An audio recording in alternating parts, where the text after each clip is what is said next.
सरकार का मानना है कि प्रदेश में ज़मीन विवाद काफ़ी ज़्यादा होते हैं। इस विवाद की वजह से हिंसा होती है, कई बार इसे लेकर खून खराबा भी हो जाता है। इसके साथ ही बिहार सरकार को अपने हिस्से की ज़मीन की भी पता करनी है।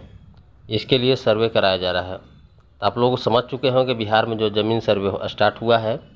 बिहार को यह पहली चीज़ है तो ज़मीन पता करनी है, और दूसरी चीज़ें इस विवाद पे कंट्रोल करना मेन मकसद है बिहार में ज़मीन सर्वे को लेकर के। तो चलिए वीडियो को स्टार्ट करते हैं और जानते हैं कि इस ज़मीन सर्वे से लेकर के कौन कौन सी दस्तावेज़ की मांग की जा रही है और हमें क्या क्या दस्तावेज़ अपने पास रखना चाहिए ताकि ज़मीन सर्वे से लेकर के कोई भी परेशानी ना हो। इस सर्वे के दौरान रैत से उनका खतियान भी मांगने की बात सामने आ रही है। हम आपको बताते हैं कैसे हासिल कर सकते हैं अपना खतियान। बिहार में अगस्त महीने में सर्वे का काम शुरू हुआ है। 20 अगस्त से शुरू हुई इस प्रक्रिया में किसानों और रैतों को इस बातों को समझने में दिक्कत हो रही है। दूसरी बात यह है कि अधिकारियों की ओर से उनसे कई कागजात की मांग की जा रही है। किसानों और रैतों को कागजात जमा करने के लिए समय भी दिया गया है। बिहार के 45,000 गाँवों में सर्वे की प्रक्रिया जारी है। इस बीच ज़मीन पर हक जताने वाले लोगों से कागजातों की मांग की जा रही है। इससे सबसे ज़्यादा जो महत्वपूर्ण है वो है ज़मीन का खतियान।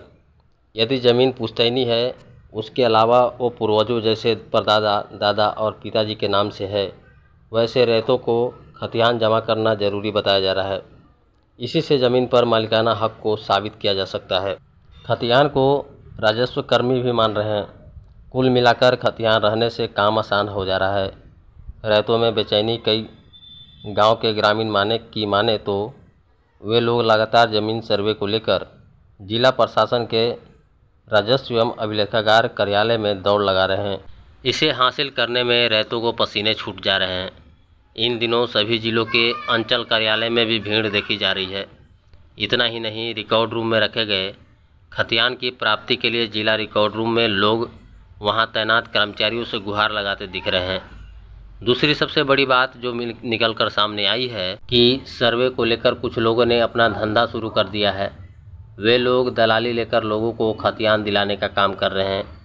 कई दलाल अनुमंडल कार्यालय में पैसे लेकर रिकॉर्ड, खतियान और खाता खेसरा के साथ बाकी डिटेल्स देने के नाम पर पैसे ऐंठ रहे हैं। ऐसे मिलेगा खतियान। हम आपको बताते हैं कि आप अपने पैतृक ज़मीन के खतियान को कैसे निकाल सकते हैं। इसके लिए किसी को पैसे देने की ज़रूरत नहीं है। इसके लिए आपको दलालों के चक्कर में भी पड़ने की ज़रूरत नहीं है। आपकी तमाम ज़मीनों के खतियान जिले के रिकॉर्ड रूम में उपलब्ध है।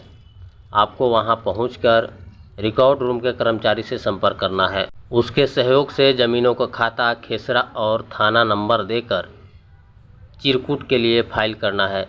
चिरकुट में दर्ज खाता खेसरा से कर्मचारी आपका ज़मीन का खतियान खोज देंगे, जिसका पक्का नकल आपको आसानी से मिल जाएगा।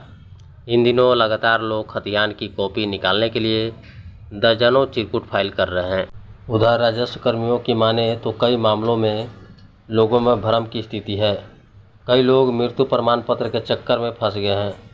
कई लोग बेवजह का एफिडेविट करा रहे हैं। ऐसा नहीं करना होता है। खतियान लेने के लिए जिला प्रशासन और अनुमंडल कार्यालय में काफ़ी भीड़ लग रही है। सर्वे के टेंशन से लोगों की नींद उड़ गई है। कार्यालय खुलते ही लोगों की भीड़ गेट पर जमा हो जा रही है। निबंधन कार्यालय और जिला अभिलेखागार कार्यालय से कागजात निकालने के लिए जुटी भीड़ में वैसे लोग ज़्यादा शामिल हैं जो काफ़ी गरीब हैं, किसान हैं। वहीं अन्य प्रदेशों में जॉब करने वाले लोग भी भागकर बिहार पहुंच रहे हैं। वे लोग भी अपना खतियान निकालने के प्रयास में जुटे हुए हैं। पटीदार के नाम पर ज़मीन। सबसे बड़ी दिक्कत ये भी सामने आ रही है कि कई लोग की ज़मीन उनके परिवार के नाम नहीं होकर उनके पटीदार के नाम पर ही रह गया है। फिर उनके नाम से 1919 में सर्वे हो गया। अब उस ज़मीन पर मालिकाना हक साबित करने के लिए लोगों को वंशावली के अलावा ज़मीन शेड्यूल, मृत पिता और दादा की मृत्यु प्रमाण पत्र और नया पुराना सर्वे खतियान निकालना पड़ रहा है। इन सभी कामों में हज़ारों रुपये खर्च हो रहे हैं। बताया जा रहा है कि आगे और भी खर्चा करने होंगे। ज़मीन सर्वे की सूचना का प्रचार प्रसार होते ही लोग की बेचैनी बढ़ गई है। उम्मीद करता हूँ आपको जानकारी अच्छी लगी होगी, तो दोस्तों में शेयर करेंगे और चैनल पर पहली बार आए हैं तो चैनल को सब्सक्राइब कर बेल घंटी को प्रेस कर लेंगे, क्योंकि ऐसे ही वीडियो हम बराबर लेके आते रहते हैं और आप लोग को एक मोटिवेशन हमारे लिए वीडियो बनाने में काफ़ी मदद करता है। तो चलिए फिर मिलते हैं नेक्स्ट वीडियो में, तब तक के लिए जय हिंद दोस्तों।